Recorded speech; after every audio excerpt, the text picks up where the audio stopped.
Nobody wants to get united. Like, what we gotta do is meet everybody on 149th Street at the bench. Today I want to continue the conversation that we started in our last video, where we talked about the rules of graffiti changing with the times. You see, because somebody left a comment on that video that brought up a really good topic. They said that graffiti in their area was becoming extremely trendy, and as a result, the newer people starting up had no respect for the older school graffiti artists that had been around. Even some graffiti artists that are now dead. And while they did say this was specific to their area, I think it's more accurate to say that this is happening all around the world. And that's been the case for a long time now. You see, I gotta agree with Seth here when he says that a lot of the new school graffiti artists have no regard for the old school ways of doing things or the old school graffiti artists themselves. How often do you hear a new school graffiti artist call an old school legend toy because they don't like the straight letters they're doing? How many new school graffiti artists do you hear call simple tags and simple straight letters toy in general? That's all too common from a new school graffiti artist, while more seasoned, experienced graffiti artists easily see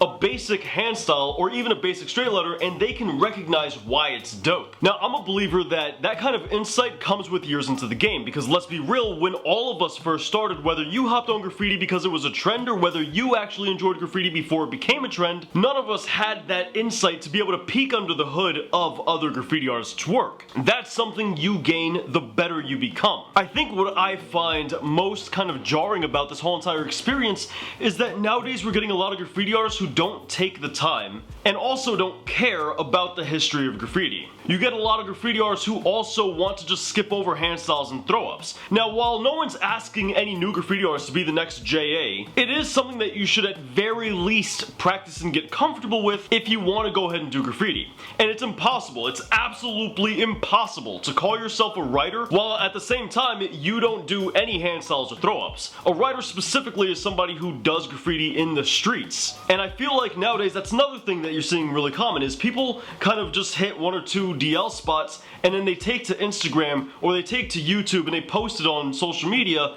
and they want to call themselves kings or writers or legends or whatever the case is, and it's like, well, no. So what I find when I talk to a lot of newer graffiti artists that have this kind of point of view is a lot of them end up quitting over time. And a lot of these ones that come in with the trend don't actually stick around in graffiti. They don't actually stay very long. So on one part of my mind, I'm sitting here and I'm thinking like, oh, it's not too consequential in order to have these kind of graffiti artists that come into it as a fad because they're easy come, easy go. However, a lot of them also stay. And they don't stay necessarily for graffiti, they stay largely in part due to social media. And that's what keeps them in graffiti. And because of the response that they get online, some of these people end up actually believing that they're a king. Just because they got a lot of Instagram followers or something like that. And what ends up happening is they inspire other people to begin graffiti. And most of those people that they inspired started because it's a trend. This creates a whole new generation of graffiti artists where largely in part they don't care about old school graffiti artists, they don't care about the old school graffiti rules, and they don't care about the ethics that go along with graffiti. But this isn't everybody online. Now don't get me wrong, being inspired and wanting to begin graffiti because someone you admire online is not inherently the issue.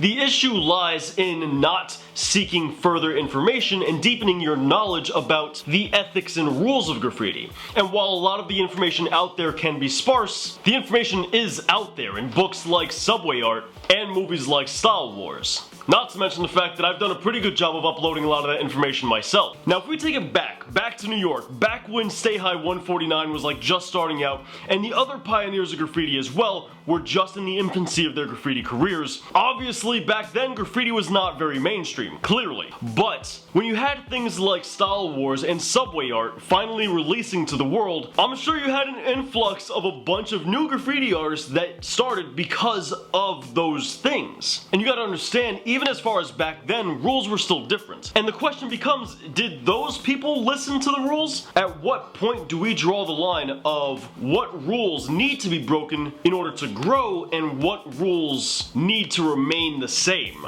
If you were to ask me about this question, I would say graffiti should maintain respect above all else. That's always been at the core of graffiti, right? We got up for what? In order to get respect among our peers. And once you got up enough, what did you get? You got everybody's respect. The whole entire title of kings and legends was all based around respect and your contributions that deserved it. And this whole entire disrespectful circle and kind of just toxic environment that graffiti's built over the years, where everybody has to hate on someone else for some reason, if you ask me, kind of goes against what graffiti was always about. While yes, no doubt, graffiti was always a very, as people commonly say, full contact sport, and certainly had its rough edges, no doubt, there was always still that mutual respect among people who deserved it. And nowadays, that's pretty much fading. Really, the only people that are untouchably respected are the ones doing legal walls. Which, while I love legal walls, don't get me wrong, the guy who's risking his life deserves a lot more respect. With that said, I never encourage any of you guys to break the law for graffiti, but at the same time, facts are just facts. So guys, that's my whole take on the whole entire topic. Let me know what you guys think in the comments down below. Let's start up a little bit of a conversation. And feel free to share this with your crew, see what they think about this topic. But on that note, if you guys enjoyed today's video, remember to hit the like button, it helps out a bunch, and if you're new here, feel free to subscribe. Join the smartest graffiti community anywhere online.